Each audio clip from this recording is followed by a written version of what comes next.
네, 안녕하세요. 오늘 강의를 맡은 엄명종입니다. 여러분들 만나서 반갑습니다. 요즘 어떤 생각을 요즘 하고 계십니까? 저는 요즘 최근에 고등학교 1학년 학생을 이제 코칭을 하고 있는데요.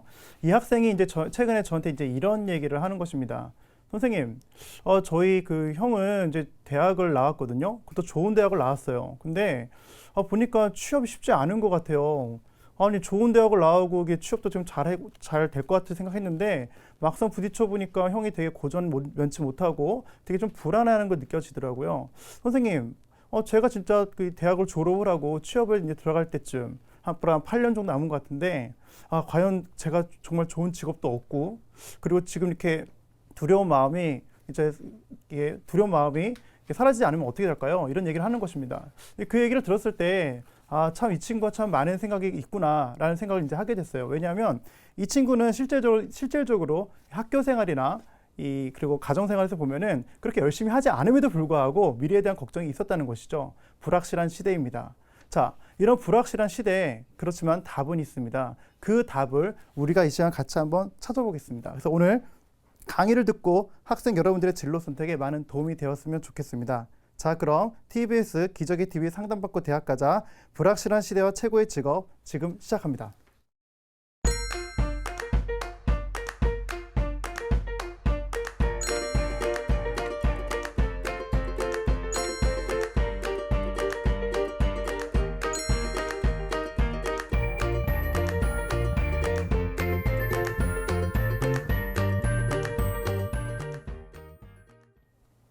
여러분, 혹시 예전에 어떤 이런 위락시설에 가서 길을 잃어버렸던 혹시 경험이 없으십니까?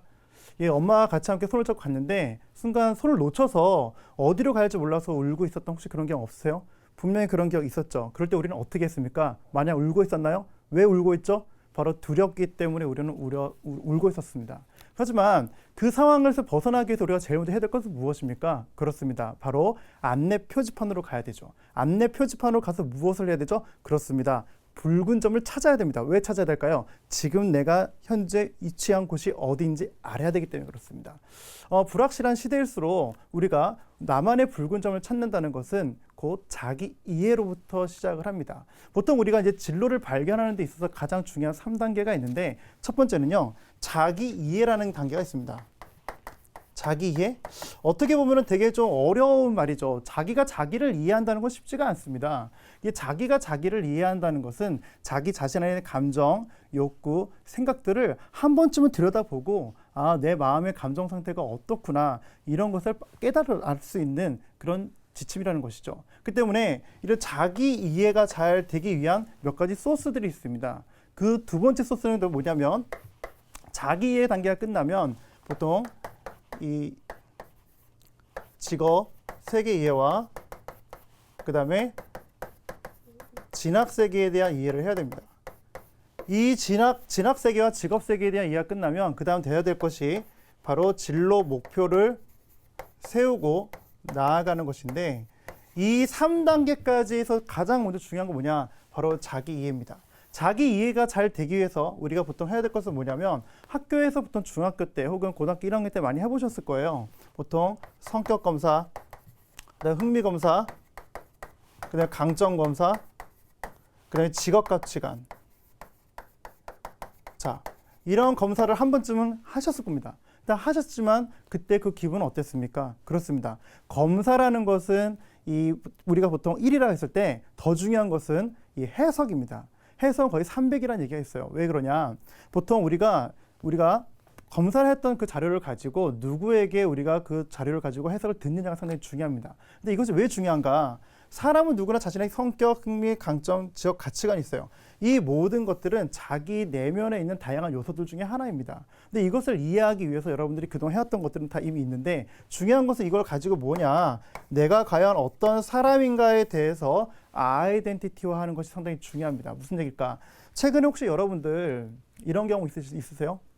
엄마 내가 알아서 할게. 내가 알아서 한다니까 왜 자꾸 그래? 혹시 이런 말 했던 분 있으실 겁니다. 두 번째, 최근에 그 엄마한테 방문을 쾅 걸어 잠그고 방으로 들어왔던 경험. 세 번째, 왠지 모르게 좀 두려움도 좀 느끼고 왠지 모르게 좀 이렇게 내가 뭔가를 해야 될 것 같긴 한데 하고 싶지 않은 이런 경험 혹시 있으십니까? 있으셨다면 이미 여러분들은 몸으로 이미 내가 누구인가에 대해서 이미 몸으로 표현하고 있는 것입니다. 그 표현이 사실 몸으로 하고 있기 때문에 여러분들은 사실 되게 정상이라는 것이죠. 중요한 것은 이런 성격과 흥미와 강점과 직업 가치관을 통해서 내가 과연 어떤 특성과 어떤 자질이 있는지를 또 소질이 있는지를 아셔야 됩니다. 왜 그러냐? 진로 찾기란요. 제일 중요한 건 세상의 깊은 필요와 내 안의 재능이 만나는 지점을 대화로 찾아가는 과정이기 때문에 그렇습니다. 세상의 깊은 필요가 뭔지 알려면 세상의 트렌드를 좀 알아야 되겠죠. 그것은 어떤 분들은 통계를 통해서 알 수 있다는 얘기를 하지만 결국은 사회에 나오는 이면적인 부분들을 통해서 추론할 수 있는 능력들이 필요한 것입니다. 그럼 두 번째는 내 안에 재능이 무엇인지 알아야 된다는 거죠. 내 안에 재능이 뭔지 알려면 내가 뭘 좋아하고 싫어하는지 정도는 아셔야 된다는 얘기예요. 근데 그거를 우리 잘 몰라요. 모르는 게 정상이에요. 왜? 우리가 보통 좋아하는 건요, 내가 굳이 뭔가 해보지 않아도 우리가 충분히 알 수가 있습니다. 여러분 지금 이 방송을 보실 텐데 바로 그냥 보지 마시고 바로 밖에 나가서 이 운동장 한번 좀 치워보십시오. 이게 청소를 해보십시오. 싫으신 분이 있으실 거예요. 굳이 해보지 않으셨지만 이미 내가 무엇을 좋아하는지 싫어하는지 알 수 있습니다. 정보만 안다 하면은. 근데 중요한 건 내가 잘할 수 있는지 없는지는 직접 해보셔야 됩니다. 근데 여러분들 같은 경우는 지금 특히 우리나라 학생들 더욱더 그러는데 이 체험이 상당히 좀 부족합니다. 체험이 부족하다 보니까 자기가 무엇을 잘할 수 있는지 잘 모른다는 얘기예요.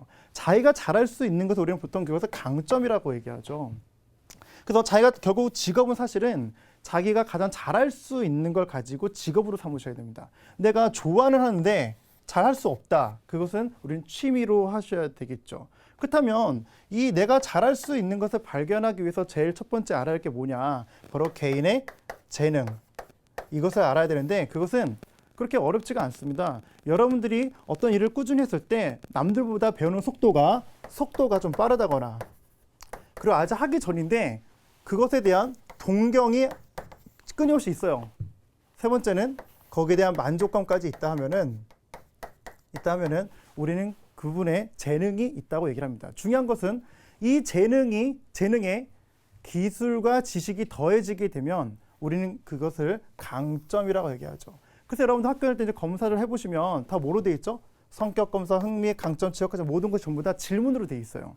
그 질문에 대해서 여러분들 뭐 하십니까? 답을 내리게 돼 있죠. 질문에 대한 답을 내렸다는 것 자체가 다시 말해 뭐냐면 내가 어떤 사람인지, 내가 무엇을 좋아하는지에 대해서 깊은 단계로 내려가 사고하는 힘을 가지셨다는 얘기예요. 그렇기 때문에 사실은 학교에서 검사를 하셨다면 그냥 그대로 내버려 두지 마십시오. 내버려 두지 마시고 제일 먼저 하실 건 뭐냐? 그걸 가지고 임상을 통한 경험치가 있는 분들과 함께 지속 상담을 받으시는 게 중요합니다. 그래야만 세상의 깊은 필요와 내 안의 재능이 만나는 지점이 어디인지 찾을 수 있다는 것이죠. 그래서 이런 검사의 특징을 갖고 여러분들이 실제로 질문과 답을 통해서 나는 과연 어떤 사람인가에 답을 내리실 필요가 있습니다. 그래서 제가 하나 샘플을 보여드릴게요. 자, 이게 뭐죠? 분필입니다. 분필 뜻이 뭐죠? 그렇죠. 칠판을 자유롭게 쓸 수 있게끔 도와준 도구입니다. 시계죠. 시간을 알려주는 도구죠. 안경이죠. 시야를 더 넓혀주는 도구란 말이에요. 모든 사물의 이름과 다 뜻이 있어요. 여러분들도 여러분 이름과 뜻이 분명히 있습니다. 그걸 찾아야 한다는 거죠. 그 시초가 언제부터냐? 사춘기라는 그 시점부터예요. 고등학교 1학년이면 지금부터 그 고민이 필요하다는 것입니다. 여러분이 지금 그것을 고민하지 않게 되면 20대, 30대, 40대도 계속 고민하게 됩니다. 왜? 결국 제자리에 돌아오거든요. 자기 자신의 이해가 결국은 내 인생의 붉은 점을 찾는 첫 출발이라는 것이죠. 그렇기 때문에 여러분들 그분 상당히 필요하고요. 두 번째는 뭐냐? 이 직업 세계와 진학 세계, 즉 직업 탐색과 이 진학 탐색이라고 보통 얘기하는데 이것의 궁극적인 목적은 뭐냐? 바로 진로 성숙도를 키우는 것입니다. 진로 성숙도, 그게 무슨 얘기냐? 보세요. 이런 분이 있었어요.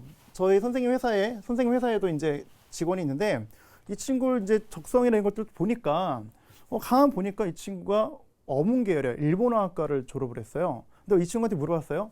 원래 꿈이 뭐였냐고 물어보니까 자기는 이런 어떤 그 놀이공원을 디자인하고 설계하는 걸 원했대요. 근데 왜 그걸 못했습니까? 물어봤더니 하는 얘기가 자기는 원래 진짜 이 일본의 이런 놀이공원 이런 걸 상 좋아했기 때문에 일본어를 전공을 해서 그리고 이 일본어를 전공을 해서 경영을 복수를 하면은 반드시 자기는 이와 같은 곳에 취업을 할 수 있을 거라 생각했다는 거예요. 근데 설상가상으로 막상 지원서를 보니까 어문 계열은 절대적으로 지원할 수 없는 구조였다는 거예요. 무슨 얘기냐?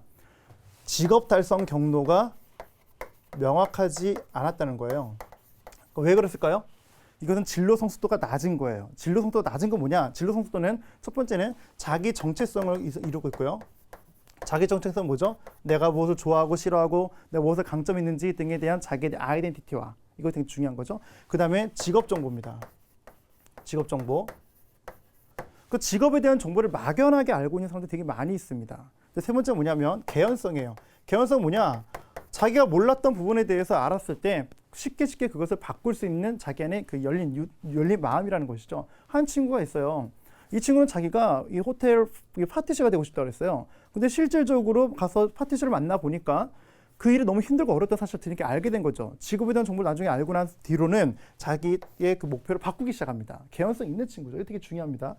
마지막 네 번째 뭐냐면 가족 일치도라는 것이 있어요. 가족 일치도. 여러분도 혹시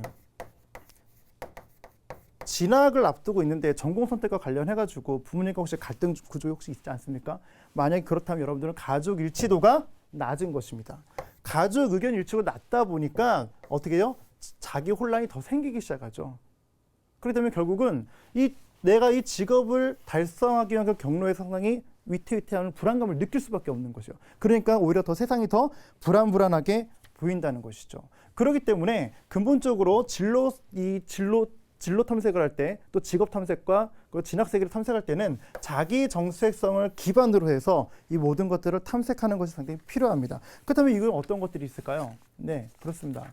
이 직업 세계하고 진학 세계를 탐색하실 때는 반드시 여러분들께 선생님이 팁을 하나 주고 싶은 건 뭐냐면 직업 달성 경로에 대해서 아실 때 가장 먼저 아실 거는 먼저 그 직업에 대한 정보를 명확하게 아셔야 됩니다. 실제로 그 직업에 종사하시는 멘토들을 학교에서 이미 많이 캠프나 워크숍 통해서 많이 만나셨을 겁니다. 그 단순히 만나는 데 그치는 것이 아니라 여러분들이 사전에 질문을 20개 이상 정도 질문을 준비하셔가지고 만나셔서 물어보셔야 됩니다. 왜 그러냐? 따라할까요? 사람은 만남을 통해 생각의 변화가 일어나기 때문에 그렇습니다. 우리 인생의 삶 속에서 앞서간 선배들이 이미 모델링해서 인생을 살아가고 있는 거예요. 그러면 그들의 삶을 엿보면서 무엇이 잘 되고 있고 안 되고 있는지 우리가 모델링이 된다면 여러분은 좀 더 시행착오 좀 더 폭을 줄일 수 있다는 것이죠. 그 때문에 여러분들 그 자기가 되고 싶어하는 직업군이 있다 하면은 그 직업에 관련된 특성 그리고 더 나아가서는 그 직업 어떤 일을 하고 그걸 직무라고 하죠. 그 직무 어떤 일을 하는지 그 더 중요한 것은 얼마를 받는지 또 미래의 미래 직업에 대한 수요는 어떤지 이런 것들을 쭉 파악을 하셔야 됩니다. 왜 그럴까요? 보세요. 최고의 직업은 뭐냐면 사실은 딱 세 가지가 있는데 자기가 무엇을 좋아하는지 흥미, 제가 좋아하는 거 해야 되죠. 그 다음에 자기가 잘할 수 있는 강점이 되게 중요합니다. 근데 옳은 일이어야 되겠죠. 이 세 가지의 정점을 이루고 있는 것을 우리는 천직이라고 합니다. 그래서 도둑질, 내가 남의 물건 훔치는 거 너무 좋아해. 잘 훔칠 수도 있어. 근데 옳은 일이 아니죠. 그건 우리는 천직이라고 하지 않습니다. 근데 중요한 건 뭐냐? 이 모든 직업은 경제 원리에 따라서 수요와 공급의 원리에 따라서 사라지기도 하고 생겨나기도 한다는 거예요. 그럼 여러분들 직업 탐색을 통해서 뭘 하셔야 되냐? 통해서 실제로 그 직업이 미래의 수요와 공급이 어떤지를 아셔야 되는 거죠. 근데 이런 질문하는 친구가 거의 없다는 것입니다. 그다음에 진학 세계에 대해서 여러분들이 이해하실 때는 뭘 하셔야 되냐면 대학을 탐방하실 것을 권해드립니다. 대학을 탐방하실 때 여러 개 건물 보고 오시는 분이 너무 많아요. 그러지 마십시오. 적어도 가기 전 일주일 전에는 그 과의 교수님께 메일을 보내십시오. 그러면 안 만나주시는 교수님들은 없습니다. 만나서 그 전공에서 무엇을 배우는지 그리고 그걸 통해서 무엇을 얻을 수 있는지 등등을 여러분들이 만나서 이야기를 듣는 게 되게 중요합니다. 또 두 번째 뭐냐면 전공에 관련된 분들을 만나는 게 중요하고요. 두 번째는 바로 입학처를 방문하실 필요가 있습니다. 실제로 고등학교 1학년 한 친구가 있는데 이 친구가 공부를 안 해요. 왜 이렇게 안 하냐 물어보니까 저는 어차피 미대를 그때 2010년도 얘기니까 좀 오래됐죠. 저는 어차피 그 미대를 갈 건데 홍대 미대를 갈 건데 저는 그 내신이나 이런 거 별로 준비할 필요 없다고 생각합니다. 그럼 미술만 하고 나머지 게 노는 거예요. 그 실제로 홍대를 같이 갔습니다. 가봤던 입학처 당시에 그 담당하시는 분이 하신 얘기가 2014년도부터 우리 학교에는 실기가 없어진다는 얘기를 듣고 이 친구가 거의 그 정신이 좀 약간 힘들어했죠. 왜 그랬을까? 정보가 부족했기 때문에 그래요. 그 친구가 입학처를 다녀오고 난 다음부터는 이 친구가 공부를 하기 시작합니다. 왜 그렇죠? 개연성도 있었던 거고 자기가 몰랐던 정보를 알게 됨과 동시에 동기부여가 생겼던 것이죠. 그래서 여러분들이 진로를 찾아갈 때 정보를 어렴풋이 알고 있는 경우가 너무 많습니다. 그렇기 때문에 제대로 아는 것이 상당히 중요하고요. 그 정보를 아신 다음에 여러분들이 진로를 찾아가는 게 되게 필요합니다. 3단계에서 되게 중요한 건 뭐냐? 그다음에 바로 이 진로 장애물과 진로 계획입니다. 진로 목표를 세우는 건 상당히 중요합니다. 왜 중요하냐? 여러분이 목표를 세우지 않게 되면은 여러분 일상생활에서 흩어지는 것도 너무 많이 있기 때문에 그렇죠. 근데 보통 진로 장애물에서 첫 번째는 뭐냐면 낮은 성적입니다. 그래서 여러분들이 실제로 가장 이 꿈을 꾼다 하더라도 그리고 또 진로를 설정했다 하더라도 대다수 친구들이 무의식 가운데 있는 건 뭐냐면 따라할게요. 나의 낮은 성적이 내 꿈을 이루지 못할 거라는 불안감. 그 불안감이 사실은 여러분들에게 있어서 이 좀 불안하게 더 가중시킨다는 것이죠. 그래서 보통 우리가 실제적으로 서울에 있는 1000명의 학생들 대상으로 저희가 앙케이트 조사를 해봤더니 진로 장애물 가장 큰 1순위가 뭐냐 했더니 여러분들의 성적이라 얘기했어요. 근데 가만 보니까 이 친구는 보니까 공부를 제대로 한 게 아님에도 불구하고 그냥 두려워한다는 거죠. 그래서 실제로 이제 만났던 이 목동에 섰던 이 한 고등학교 학생이었는데요. 이 친구한테 그런 얘기를 했어요. 슬아야, 앞으로 커서 어떤 직업을 갖고 싶니? 물어봤어요. 근데 이 친구 하는 얘기가 저 동물애견 미용사 되고 싶은데 이렇게 얘기를 한 겁니다. 그래서 제가 이상하다 싶어 다시 물어봤어요. 정말이야? 그래서 제가 질문을 바꿨습니다. 만약에 네가 모든 과목에 만점 한다면 어떤 직업을 갖고 싶니? 근데 이 친구 하는 얘기가 당연히 그런 저는 수의사 되고 싶은데요. 아니 그럼 처음부터 수의사라 얘기하지 못하면 동물애견 미용사라 얘기해서 제가 수학을 잘 못하거든요. 이렇게 얘기하는 겁니다. 그래서 제가 물어봤죠. 몇 학년이지? 고등학교 1학년이요. 그래서 슬아야, 너 요즘 어디 배우고 있니? 수학. 네? 불과 어제 들었던 수학인데 답을 못합니다. 그렇죠? 그래서 제가 다시 물어봤어요. 확인해보니까 이 친구가 함수를 배우고 있습니다. 함수의 절편까지 배우고 있어요. 제가 물어봤어요. 슬아야, 절편이 뭐니? 예쁘장하게 생긴 그 여자아이 입에서 나왔던 말이 뭐냐면 떡인가? 이런 얘기하는 거예요. 그 친구는 그럼 수업 시간에 선생님이 X절편, Y절편 했으면 어떻게 했죠? X 또 Y 떡 했겠죠. 그러니까 완전히 개념이 완전히 왜곡된 거예요. 그렇죠, 그렇죠. 슬아야, 너가 평상시에 제대로 하지 않으면서 공부를 못한다 생각하는 것이 있는 것 같다. 네가 못하는 거니 안 하는 거니? 안 하는 것 같은데요. 안 하는 거니 안 했니? 안 했어요. 그래, 네가 안 한 거야. 네가 제대로 하지 않으면서 네가 네 꿈 못 이룰 거라 네가 생각하고 있는 거잖아. 네. 대다수 많은 친구들이 거의 80%, 특히 고등학생은 고등학생일수록 자신의 낮은 성적이 자신의 진로를 이루지 못할 거라는 두려움이 너무 쌓였다는 것이죠. 그럴 필요 없습니다. 그럴 필요 없습니다. 그래서 두 번째는 뭐냐? 여러분들의 직업 정보 부족입니다. 그래서 아까 말씀드렸던 것처럼 이 직업 세계와 진학 세계를 충분히 탐색을 하셔가지고 여러분들의 그 진로 성숙도를 높이셨으면 좋겠다는 거고요. 세 번째는 낮은 자존감이에요. 이거는 여러분의 문제뿐만 아니라 여러분 부모님과의 양육 태도하고도 연결이 되어 있습니다. 그렇기 때문에 낮은 자존감을 정말 회복시키기 원하신다면 내가 무엇을 정말 잘할 수 있는지 이런 부분들을 한번 찾아보실 필요가 있습니다. 그래서 최고의 직업은 좋아하고 잘할 수 있고 올바른 일을 하는 것인데 그 중에서도 정말 내가 잘할 수 있는 거를 좀 더 명확하게 하심으로 인해서 내 안에 있는 이 진로 장애물이 뭔지를 파악하시는 것이 우선순위입니다. 자, 그렇다면 미래 인재 조건을 한번 좀 보실 텐데요. 최근에 한국에서 열리고 있는 것 중에 하나가 뭐냐면 글로벌 인재 포럼이라는 것이 있습니다. 거기서 한 교수님이 했던 얘기가 뭐냐면 미래의 인재 조건이 조금씩 바뀌고 있다는 것입니다. 그 세 가지가 뭐냐면 첫 번째는요. 자기 성찰 중심적인 사람이라는 것입니다. 이 자기 성찰 중심적인 사람, 이게 무슨 뜻일까요? 네. 지금 시대가 불확실하면 불확실할수록 미래의 인재상이 조금씩 바뀌고 있는데 그럼에도 불구하고 참 되게 좋은 거는 자기 성찰 중심의 인재를 찾고 있다는 거예요. 자기 성찰 중심은 뭐냐? 예를 들어서 여러분들이 학교에서 친구 어떤 갈등이 있었어요. 근데 그 갈등이 있음에도 불구하고 아무 일 없다는 듯이 오는 친구가 있는 반면에 그 갈등 때문에 되게 괴로워하는 친구가 있습니다. 그 후자인 친구는 자기 성찰을 어느 정도 하는 친구죠. 근데 왜 자기 성찰이 되게 중요하냐? 어떤 직업을 선택할 때 단순히 그 일이 좋아서 그 일을 선택하는 사람들이 있습니다. 근데 그 사람들은요, 그 일이 싫어지게 되면요, 그 일에 대해서 이렇게 별로 매력을 못 느끼죠. 하지만 가끔은 이런 질문을 하는 친구들이 있어요. 내면적으로 내가 정말 이 일을 왜 하지? 이것이 나한테 어떤 의미가 있는 거지? 이렇게 자문하는 아이들이 있습니다. 그거는 스스로 자기가 하고 있는 일에 대해서 의미를 찾는 사람들이에요. 그래서 궁극적으로 자기 자신의 하는 일 속에서 의미를 찾는 친구들이 나중에 어떤 직업을 갖던지 간에 그 분야에서 전문성을 가질 수밖에 없다는 논리입니다. 왜 그럴까요? 물론 저도 오늘 이렇게 좀 여러분 강의를 하고 이렇게 또 하면서도 물론 몸이 피곤하고 할 수 있겠죠. 하지만 이 일을 왜 합니까? 이 일을 하는 것이 내 어떤 꿈과 목표에 의미가 있기 때문에 이 일을 하는 것이죠. 그렇다면 이 일은 되게 고귀한 일이죠. 가끔 우리가 일을 하다 보면은 힘들고 어려운 일들이 있습니다. 하지만 의미를 추구하는 사람들은요, 그 힘들고 어려운 일 가운데 의미를 찾기 때문에 꾸준히 그 일 가운데 속에서 행복과 전문성을 쌓아간다는 논리입니다. 두 번째는 뭐냐면 직업 윤리입니다. 최근에 우리 사회에 이 2014년도에 있었던 일이죠. 세월호 사건. 많은 사람들은 뭐 세월호 선장의 문제니 혹은 이 담당 관세하시는 분들의 문제니 항만창 사람 문제니 많이 얘기했습니다. 하지만 진로를 교육하는 사람 입장에서 보면은요, 그는 각각의 모든 사람이 갖고 있는 그 직업 가운데 직업 윤리를 제대로 이행하지 않았기 때문에 그렇습니다. 모든 직업에는 직업 윤리라는 것이 있습니다. 근데 불확실한 시대일수록 왜 이런 인재를 원할까요? 네, 그렇습니다.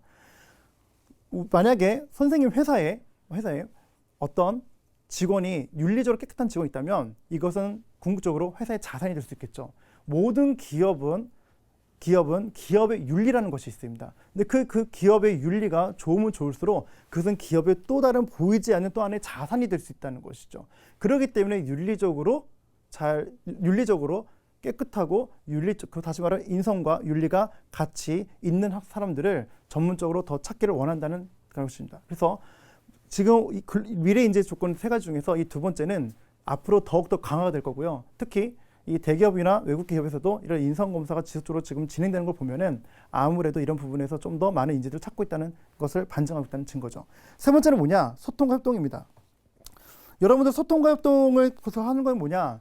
결국 다른 사람과 소통을 잘한다는 얘기는요, 자기 자신과 소통을 잘한다는 얘기입니다. 자기 자신과 소통을 잘한다는 얘기는요, 그 자기의 내면을 한 번쯤 들여다보는 연습이 되었다는 얘기죠. 자기 내면이 어떤 감정과 어떤 기분과 어떤 생각이 있는지 확인했던 사람들은요, 다른 사람을 볼 때 다른 사람들의 욕구가 눈에 보이는 사람들입니다. 그렇기 때문에 자기의 욕구만 생각하는 것이 아니라 다른 사람의 욕구를 보고 그 사람에게 귀를 기울이는 사람이죠. 그런 사람은 결국 다른 사람의 얘기를 들었다는 얘기는 리더십이 발휘하고 있다는 얘기고, 그런 사람이 만약에 직원으로 있는 회사에서는요, 절대 갑질을 할 수가 없다는 것이죠. 그렇기 때문에 실질적으로 기업이 원하는 인재 조건 중, 특히 미래 이 기업뿐만 아니라 이 사회가 원하는 인재 조건 중 마지막 세 번째는 바로 소통과 협동입니다. 자, 그렇다면 지금까지 1부에서는 이 진로 코칭과 최고의 직업, 그 미래 인재 조건에 대해서 강의했는데요. 이제 이어지는 2부에서는 미래 사회 트렌드와 직업 수요, 그리고 지금 우리가 해야 할 것에 대해서 그 설명을 드리도록 하겠습니다. 그래서 강의를 이어가기 앞서서 지금까지 강의한 내용을 다시 한번 되짚어보고 전하는 말씀 듣고 오도록 하겠습니다.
내가 고3이라니. 내가 고3이라니. 내가 고3이라니.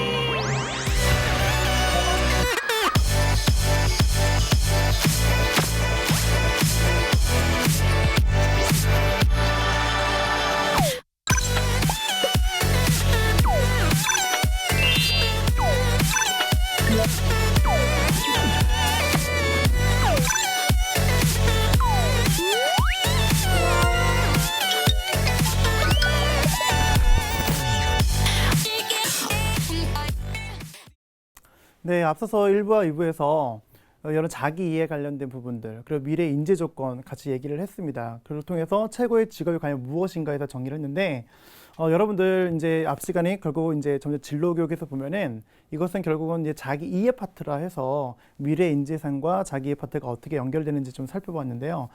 이 시간에는 이제 또 볼 것은 여러분들 이제 미래 사회 트렌드 그리고 직업 수요라는 걸 같이 한번 좀 살펴보려고 합니다. 이게 왜 중요하냐? 불확실한 시대의 최고의 직업이라고 제목을 붙였던 이유 중에 하나는 뭐냐면 이제 최근에 보면은 이제 경기가 어렵다고 얘기를 많이 합니다. 그 실제로 아까 제가 말씀드렸던 한 컨설팅 했던 그 친구처럼 진짜 내가 지금 고등학생인데 나중에 저 잡을 잘 얻을 수 있을까 고민합니다. 고민하죠. 그리고 지금 인구가 게다가 또 지금 축소가 된다는 얘기가 있죠. 게다가 좀 과학기술은 계속 발전되는데 어떻게 될까 등등의 많은 이 변수들이 있습니다. 그렇기 때문에 사실은 이 진로 상담을 한다는 것이 어렵게처럼 이렇게 느끼는 경우가 많은데 그럼에도 불구하고 트렌드에 대해서 충분히 이해를 하시고 거기다 추론을 하시면은요. 그리고 더 무엇보다도 아까 말씀드렸던 것처럼 자기 자신의 이해를 좀 더 하신다면 그 세상의 깊은 필요, 그러니까 세상의 깊은 필요라는 건 결국 무엇입니까? 세상의 깊은 수요가 뭔지를 볼 수 있는 눈이 있는 거. 그리고 내 안에 재능이 어떤 게 있는지 그걸 매칭시켜가는 작업들을 꾸준히 하시는 게 필요하거든요. 이것은 여러분 고등학교 때만 하는 것이 아니라 이 대학에 가서도 하시는 거고요. 더 나아가서는 30대, 40대 계속 이 진로 때문에 고민하십니다.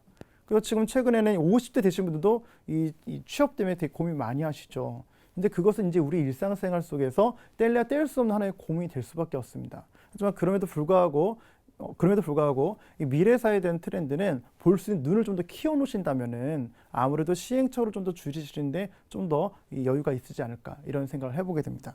먼저는 그 미래사회 트렌드에서 첫 번째 제가 말씀드리고 싶은 건 뭐냐면 이 과학기술의 그 발전인데요. 과학기술의 발전. 한번 이런 친구가 있어요. 인도네시아에서 이제 만났던 한 친구였는데요. 이런 얘기를 하더라고요. 선생님, 저는 한국으로 대학을 가서요. 저는 철도원이 되고 싶어요. 철도 영무원이 되고 싶대요.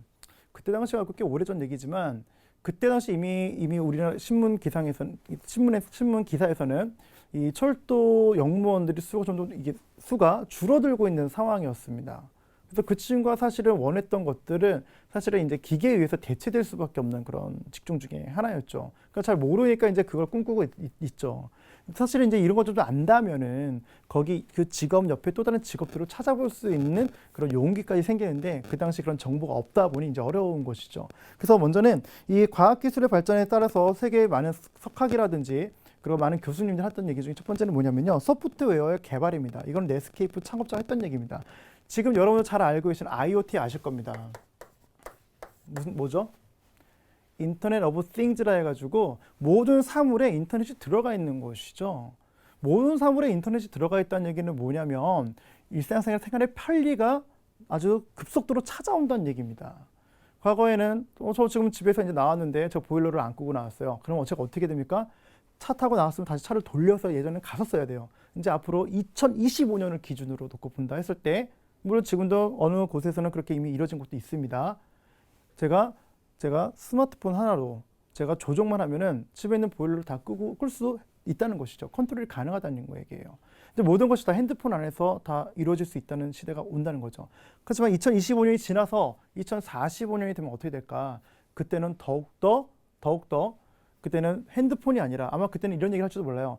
야, 20년 전에 사람들 핸드폰 갖다가 이 보일러 조종하고 그랬다며? 이런 얘기가 나오는 시대가 설 수밖에 없다는 것이죠. 먼저 여러분들 잘 기억하시게 뭐냐면 기존에까지의 변화라는 거 불과 10년 전에 선생님은 그 공중전화 박스 옆에서 2015년 넘었죠. 공중전화 박스 옆에서 이 전화를 던 시티폰이라는 게 있었어요. 그거는 전화 박스 옆에서만 전화를 해야지만 전화가 터졌던 전화기였어요. 근데 분명한 그 시티폰은 예전에도 그 비슷한 종류가 있었죠. 다시 말하면 기존에 이미 있었던 물건이었어요. 기존에 있었던 물건이었죠. 근데 이 물건이 점진적으로 계속 발전을 합니다. 그렇죠? 계속 발전해 왔어요. 우리는 그동안 이런 삶을 살았어요. 하지만 이건 선생님 때까지일 거예요. 하지만 여러분들이 살 시대는요. 이런 시대가 아니라 아예 무에서 시작되어 무한대로 발전하는 시대가 곧 올 거라는 것이죠. 그건 제가 한 얘기가 아니라 이미 글로벌 인재 포럼에서 캘리포니아 주립대학교에 있는 이 교수님들이 했던 얘기 중에 하나입니다. 그래서 여러분들이 이것을 뭘 얘기하는가? 여러분들이 꿈꾸고 또 여러분들이 원하는 모든 것들은 이미 인터넷 기술로 지금 점진적으로 계속 발전하고 있다는 겁니다. 그래서 현재 지금 인천에 인천의 송도라는 곳의 모 곳은 이미 사물 인터넷 도시로 이미 측정을 하겠다고, 시범 도시로 하겠다고 이제 선언을 했고요. 그러면 이제 아일랜드가 상당히 지금 발전이 돼 있죠. 그렇기 때문에 이런 추론을 보면 당연히 전공도 나오겠죠. 뭐 컴퓨터공학과라든지 이런 것들 상당히 유망하게 좀 보고 있다는 것입니다. 그렇기 때문에 소프트웨어가 점진적으로 이 개발이 됨으로 인해서 여러분들의 일상생활 속에서 꿈꾸는 모든 것들이 사실은 현실이 되는 걸 기억하신다면은, 그렇다면 내가 이런 부분에 내가 재능이 있는 것인지 좀 염두에 두고 살펴보시면 도움이 되실 것 같습니다. 두 번째는 3D 프린터인데요. 3D 프린터는 뭐냐? 이미 뭐 고등학교나 학교 동아리에 이미 있죠. 3D 프린터 동아리가 있습니다. 다시 말하면 사출 기능을 하고 있는 프린터에 다양한 재료, 콘크리트라든지 음식물의 바이오 등등의 다양한 재료를 넣어서 도면만 있는 상태가 되면은 누구든지 원하는 제품들을 다 뽑아 쓸 수 있다는 것이에요. 그거는 엄청난 거죠. 왜 그럴까요? 쉽게 말하면 내가 이미 프린터가 우리가 예전에 없었죠. 있음으로 해서 내가 원하는 자료들을 프린터를 곧바로 집에서 뽑아 쓸 수가 있었습니다. 하지만 이 3D 프린터가 생기게 되면은 입체로 된 3D 프린터가 만들어지면 제품 자체가 원하는 형태의 재료를 넣게 되면 다 원하는 대로 얻을 수 있는 거죠. 다시 말하면 소비자가 곧 생산자가 될 수 있는 그런 시대가 더 빨리 온다는 얘기예요. 그렇게 되면 이 시대가 되면 가장 크게 분쟁이 날 수 있는 건 뭐가 있을까요? 그렇죠. 도면 싸움 때문에 특허에 대한 문제가 더욱더 각광이 될 수밖에 없습니다. 이건 이미 애플과 삼성의 이 특허 문제로 인해서 이미 크게 이슈가 한번 됐습니다. 그렇기 때문에 암묵적으로 점진적으로 이 특허 시장은 점진적으로 더 커질 수밖에 없는 그런 시장이라는 것이죠. 그렇기 때문에 3D 프린터 상당히 중요하게 보고 있고요. 그다음에 빅데이터입니다. 세 번째가. 빅데이터는 뭡니까? 여러분들이 검색창에서 검색하는 모든 것들은 여러 IP 주소와 함께 다 코딩화가 됩니다. 그럼 여러분들의 욕구나 여러분들이 썼던 그 글자가 그 여러분 욕구를 반영하기 때문에 이 IP를 타고 들어온 사람들이 뭘 원하는지 다 알고 거기에 맞는 서비스를 하겠다는 것이죠. 근데 이런 부분 사실은 많은 데이터가 쌓이면서 개개인의 소비자들의 욕구를 점진적으로 아주 깊이 파고들어서 그 맞는 맞춤형 서비스가 가능한 시대가 이제 되었다는 것이죠. 그렇다면 이거는 상당히 아주 큰 변화 중의 변화입니다. 어쩌면 앞으로 10년 뒤에는 이 진로 코칭, 진로 상담까지도 빅데이터에 의해서 어쩌면 맞춤 직업이 제시될 수 있는 그런 시대가 올 수 있다는 것이죠. 그렇기 때문에 실제로 빅데이터 하면은 이제 이런 추세로 간다면은 떠오르는 어떤 전공들이 있죠. 그렇죠. 수학과라든지 통계학과 이런 거 상당히 지금 각광을 받는 이 학과 중에 하나라는 것이죠. 그래서 이런 트렌드를 좀 읽어보실 필요가 있습니다. 그래서 최근에 2030년을 기준으로 이런 자료들을 근간으로 해서 지금 MIT 랩실에 있던 박사들이 만들었던 몇 가지 이런 물건들이 있습니다. 예를 들면 이런 물건인 거예요. 이제 오늘 비가 오는 줄 몰랐어요. 근데 딱 문을 열고 나가는 순간에 갑자기 집 앞에 문 앞에 있는 이 우산 꼭다리에서 갑자기 깜빡깜빡 켜져요. 왜 그러더니 그거 들고 나가면 됩니다. 나가면 한 시간 정도 있으면 비가 옵니다. 그러니까 비가 올 걸 미리 알려주는 우산. 지금 2025년, 30년 사이에 지금 만들어지고 있습니다. 상용화 됩니다. 두 번째는 스마트 미러라 해가지고요. 우리가 보통 옷을 이제 입잖아요. 백화점 가서 옷을 입어요. 근데 옷을 맞는지 안 맞는지 몰라서 다시 갈아입어야 돼요. 그럼 갈아입었어요. 근데 좀 전에 입었던 옷과 내가 지금 입은 옷이 어떤지 좀 견줘봐야 되잖아요. 그럼 어떻게 하죠? 아까의 기억을 내가 또 떠올려야 되는 어려움들이 있죠. 근데 이제 그런 시대가 2025년부터는 없을 거라는 게 뭐냐? 이미 스마트 미러, 이미 미러에서 내가 옷을 입은 모습을 이미 1시간 전, 15분 전에 입었던 모습을 보여준 상태에서 저장 장치를 누르면 또 저장이 되고요. 새로운 옷을 입은 상태에서 아까 좀 전에 입었던 옷을 비교를 거울상 안에서 화면이 2개 상태에서 볼 수 있게 하는 것입니다.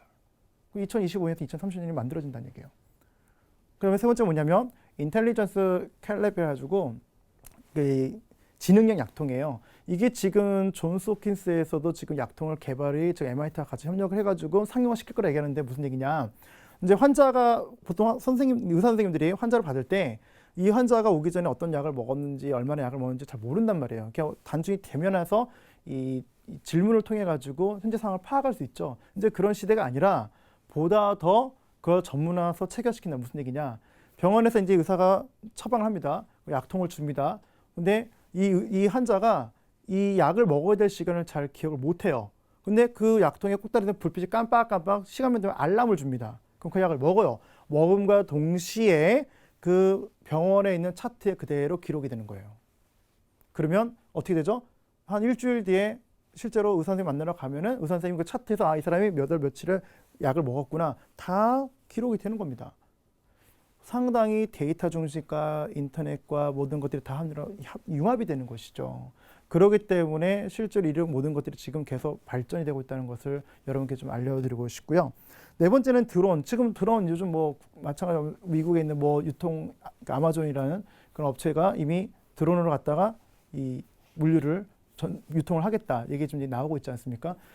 드론이라는 거 다시는 이 무선 조종을 통해 가지고 내가 구매했던 물건이 내 집까지 온다. 이거는 대단한 물류 혁신이 일어나고 있다는 거예요. 물류 혁신이 일어났다는 얘기는 결국은 그동안 들었던 인건비가 절감이 되고요. 그 물류비가 절감이 됨으로 인해서 아무래도 가지고 있는 그 물건이 가지고 있는 그 값어치도 그만큼 가격이 좀 더 다운이 되겠죠. 근데 이게 사실 우리 삶의 편리를 더욱더 가속화시키는 겁니다. 하지만 이런 과학기술이 발전된과 동시에 이면에 생각해야 될 것들이 있죠. 그렇죠. 편리하지만 그 이면에 그와 관련된 직종에 있는 사람들은 직업을 잃을 수도 있겠죠. 그래서 요즘 최근에 이슈가 되고 있는 게 과연 우리가 편리를 추구하는 우리들의 그런 욕망이 과연 우리를 과연 행복하게 하는가에 대한 문제가 계속 일궈지고 있습니다. 이런 부분에 다뤄지는 인문학도들이 사실 또 많이 관심을 갖고 봐야겠죠.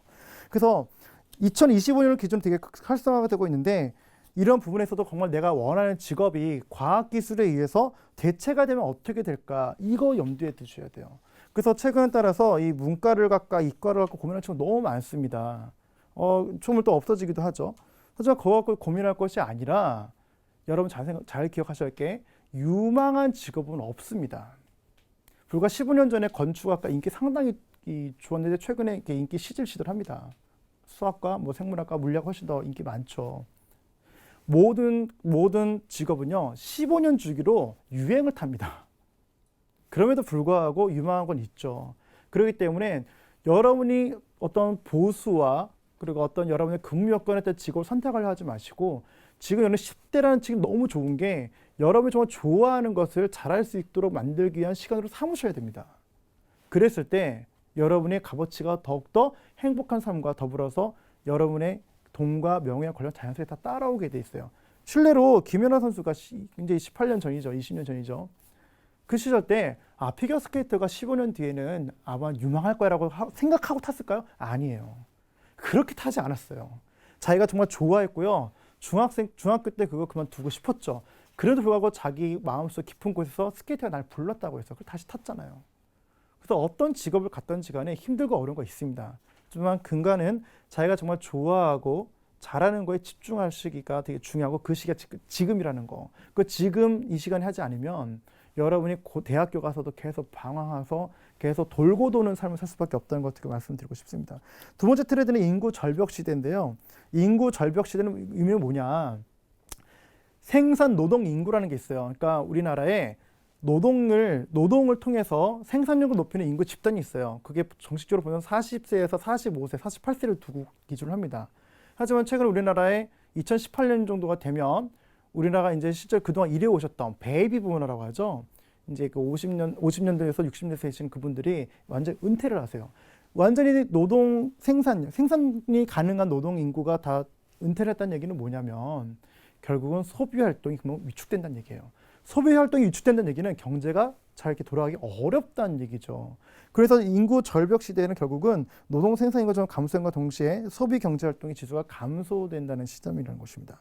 그 때문에 그때는 열의 여섯은 이제 노인 인구가 점점 증가가 되고요. 반면에 청소년 인구가 점점 감소가 되는 것입니다. 그래서 2030년 기준으로 현재 지금 청소년 인구가 지금 재작년까지만 해도 1,000만 명, 지금 800만 명인데 2030년 기준으로 500만 명으로 좀 줄어든다는 얘기였어요. 그래서 지금 모 대학에서는 지금 선생님을 양성하는 교육대학 같은 경우는 지금 폐과까지 좀 일어나는 상황이죠. 왜? 학생들이 지금 별로 없다 보니까 교사 수를 좀 늘려를 하지 않는다는 것이죠. 그래서 이것은 감소지 완전 없어지는 것이 아니라는 걸 다시 좀 말씀드리고 싶습니다. 그래서 그런 상황에서 수요와 공급을 좀 생각해 볼 수 있겠죠. 그 노인 인구가 증가가 돼요. 그럼 자연스럽게 노인복지사라든지 사회복지에 관련된 부분은 점점 더 곽강을 받을 수밖에 없겠죠. 반면에 이 교사, 특히 뭐 교사와 관련된 특히 이게 초등학교 교사 상당히 점점 더 어려워지는 좀 상황이 됐죠. 그럼 결국은 인구에 대한 그 증가와 감소에 다 영향을 주고받게 돼 있습니다. 결국은 소비 경제기 때문에 그렇다는 것이죠. 그래서 여러분들이 이런 인구 절벽 시대에서 생각할 뭔가 그 사실은 이건 사실은 좀 정책적인 부분인데, 그래서 사실 유럽 같은 경우는 복지제도를 통해 가지고 사실은 이것을 좀 극복을 많이 좀 한 사례가 있고요.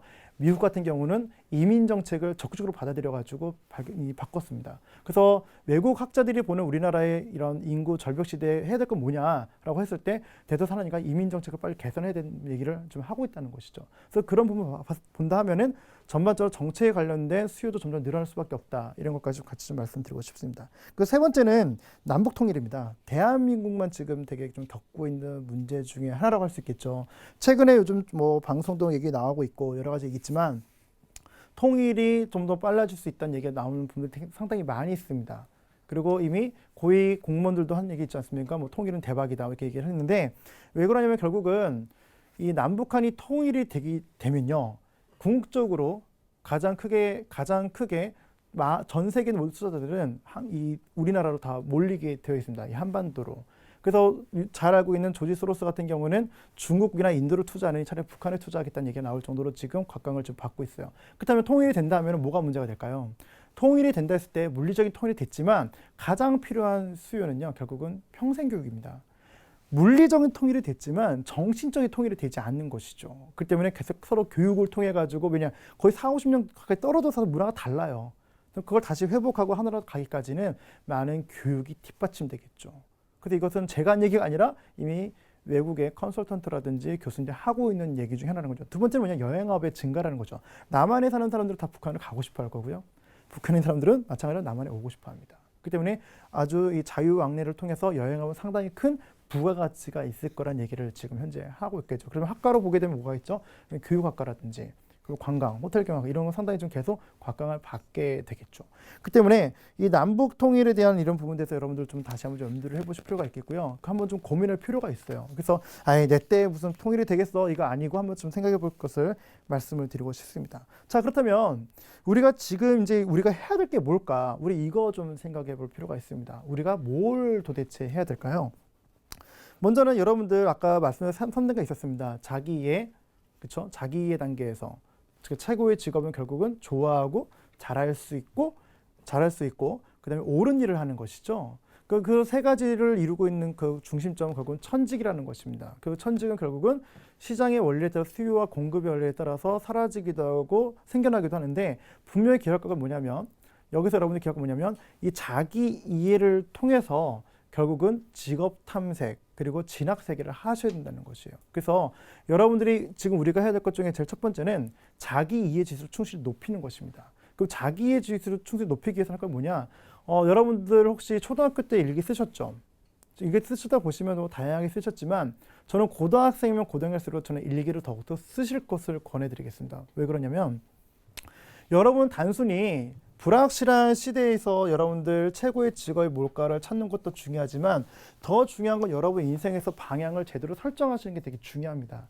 많은 학생들이 저는 인생의 목표가 뭐냐고 물어봤을 때 대해서 하는 얘기가 뭐냐면 행복이라고 얘기하는데요. 행복의 욕구는 사실은 어떤 의미를 갖고 사느냐에 따라서 행복의 조건은 다 다릅니다.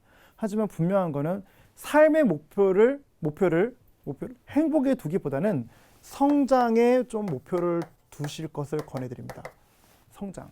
내 어제보다 좀 더 발전한 나, 그리고 앞으로 나이를 먹어가면서 따라 좀 더 내가 좀 더 멋있게 성숙해져갈 내 모습, 그 사람이 결국은 나중에 노인이 되었을 때 그 주변에 사람들이 좀 더 몰리게 되어 있습니다. 그렇다면 자기의 지수를 높이는 건 뭐냐? 결국 자기의 내면을 들여다보는 연습입니다.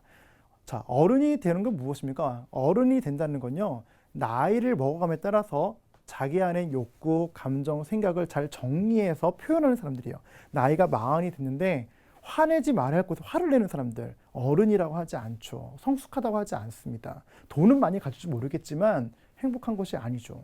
그렇다면 그에 필요한 건 뭔가, 그런 사람들의 공통점이 뭐냐면 자기의 내면을 들여다보는 연습이 잘 되어 있지 않다는 얘기예요. 자기가 뭘 원하고 자기가 어떤 감정이고 잘 모른다는 것이죠. 그래서 인생에서 가장 행복한 사람은요, 자기가 어떤 사람인지 알고 있는 사람이에요. 자신의 감정까지도. 그렇기 때문에 저는 여러분들한테 일기를 쓰되 그 일기도 감사 일기를 써볼 것을 권해드립니다. 감사 일기는 뭐냐? 보통 일기를 쓰면 보통 보면은 그냥 그날에 있었던 일만 딱 쭉 나열하시는 학생들이 되게 많이 있어요. 근데 그렇게 하지 마시고 이렇게 보십시오. 그날 했던 사건만 먼저 적습니다. 사건만 적어요. 그럼 그 사건에서 느껴지는 느낌이 있을 겁니다. 그 느낌을 적어요. 세 번째 뭐냐면 그 느낌을 적고 난 다음에는 거기서 얻을 수 있는 자기가 교훈을 적습니다. 그 네 번째 뭐냐? 그 교훈을 통해서 앞으로 자기가 어떻게 행동할 것인지 행동 지침을 적어요. 마지막 다섯 번째는 감사할 내용을 적고 그날 하루를 제목을 영화 제목처럼 붙여보는 것입니다. 아주 심플합니다. 단 한 6줄만 적어 5줄만 적으셔도 일기가 완성이 되는 것이죠. 이걸 꾸준히 써보시게 되면 그날의 사건과 느낌과 교훈이 저절로 구분이 되죠. 구분이 되면서 자신의 감정을 들여다보는 시간을 갖게 됩니다. 하루에 딱 15분만 자기의 감정 상태를 들여다보는 연습을 하시게 되면 미래 인재 조건 3가지도 딱 부합이 되고요. 더 나아가 자기의 내면의 소리도 들을 수 있기 때문에 자기 인생의 나침반을 저절로 갖게 되는 원리를 갖게 됩니다. 이거 되게 중요한 거예요. 자, 파도가 치는 것 같아요. 하지만 자기 인생의 목표를 뭘로 두느냐, 그것은 결국 성장과 성수로 두고 자기 내면의 욕구와 감정을 파악해서 자기 일을 하면 할수록 자기 인생의 나침반이 생기기 때문에 험난한 파도가 다가온다 할지라도 삶의 중심을 갖게 된다는 것이죠. 그래서 저는 그것을 좀 첫 번째로 말씀을 좀 드리고 싶고요.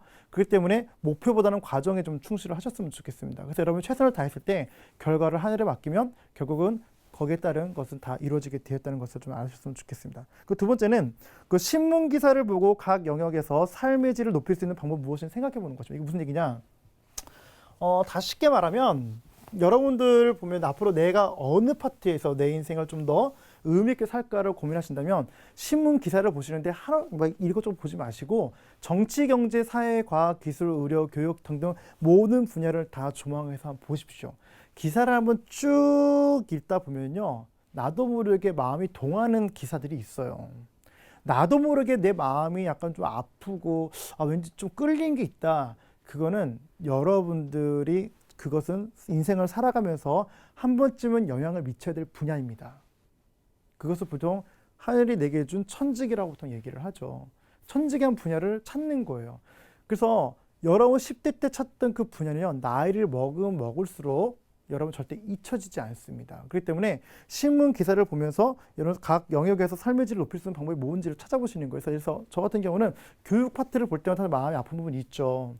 그 보면서 그냥 그 문제만큼은 그 누구하고도 이 대화를 하고 싶은 마음이 더욱더 들고 더욱더 그 부분에 또 관심을 갖게 됩니다. 그러면서 어떤 거냐, 우리가 알고 있는 모든 정치, 경제부터 망라하는 모든 직업들은요, 옛날 2000년 전부터 계속 다 있었죠. 지속적으로 다 발전해 왔는데 어떻게 발전해 왔는가? 인간의 욕구, 욕망에 의해서 발전되었어요. 어떤 욕망이죠? 지금보다 좀 더 나은 삶을 추구하는 욕망이 다 비롯됐습니다. 그렇기 때문에 그런 사람들이 결국은 그 시대의 흐름들을 다 만들어갔다는 거죠. 그렇다면 사실은 뭐냐? 여러분 책만 보면서 공부할 것이 아니라, 이 교과서나 문제집 풀 것이 아니라 사회가 정말 어떻게 돌아가는지, 그래서 인터넷 기사 보지 마시고 웬만한 신문 기사, 지면을 좀 보실 것을 권해드립니다. 보시면서 좀 스크랩도 좀 하고 하시면서 내가 좀 관심 있는 분야들을 좀 스크랩 기사를 해보는 것이죠.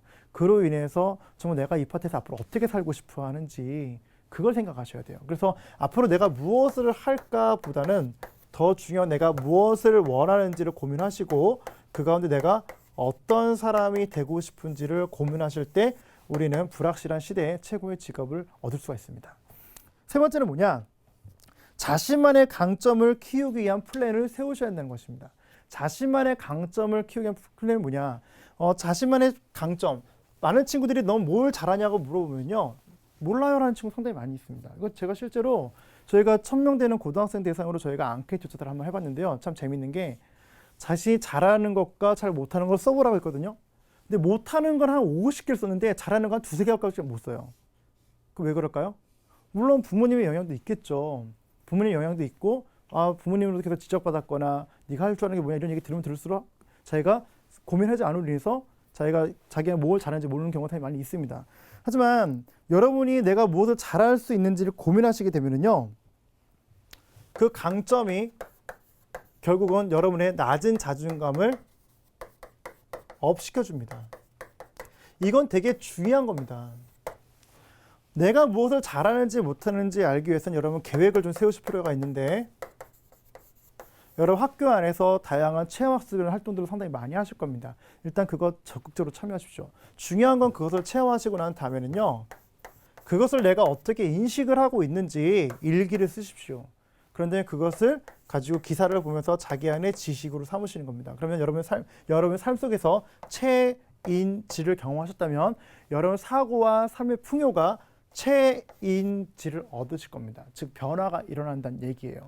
그래서 자기 안에 강점이 뭔지를 먼저 아시려면 내가 좋아하고 잘할 수 있는 리스트업을 쭉 한번 해보시는 겁니다.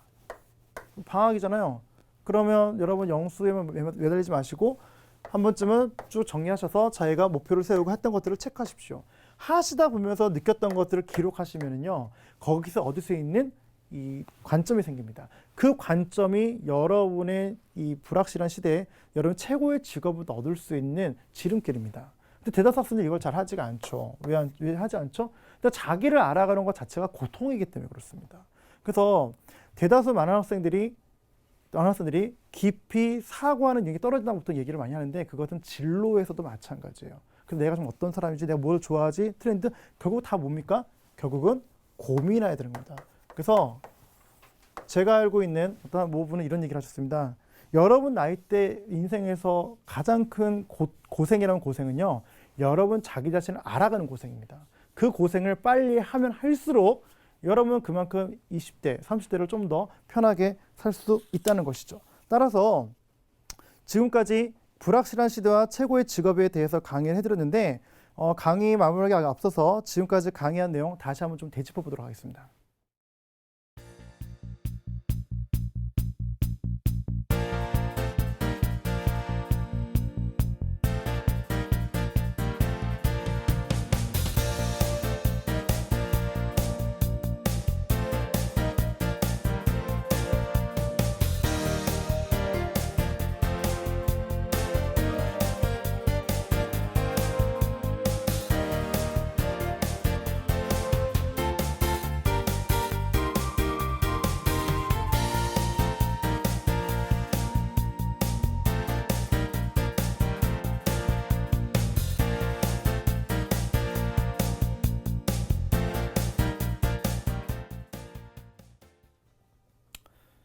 네, 여러분 오늘 불확실한 시대와 최고의 직업이란 강의로 이게 여러분과 같이 함께했습니다. 여러분 기분이 어떻습니까? 여전히 불안하시죠? 불안할수록 여러분 자기 자신의 삶의 방점이 어디에 있는지 한번 생각해 보시고요. 더 중요한 거는 여러분의 인생에서 절대 실패라는 것은 없다는 걸 기억하셨으면 좋겠습니다.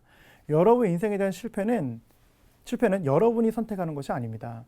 따라서 여러분이 현재 할 수 있는 거에 집중하셔야 됩니다. 그래서 자고로 리더는요, 자기가 어떻게 할 수 없는 거 가지고 불면한 사람이 아니고요. 자기가 현재 할 수 있는 거, 그럼에도 불구하고 지금부터 해야 될 것은 무엇일까 고민하는 사람입니다. 그런 사람은 자기가 할 수 있는 거에 집중하다 보면은요, 자기가 할 수 없다고 여겼던 것들도 보통 몇 년이 지나다 보면 다 하게끔 되어 있습니다. 결국 영향력을 미쳤다는 얘기죠. 그래서 우리는 리더를 보통은 영향력을 미치는 사람이라고 표현합니다. 여러분들 삶 속에서 인생의 목표를 행복보다는 성장으로 그리고 성숙으로 목표로 삼으신다면 불확실한 시대에 보다 의미 있고 행복한 삶, 더 나아가서 성장할 수 있는 그런 삶 충분히 사실 거라 믿고 오늘 여기서 마치도록 하겠습니다. 감사합니다.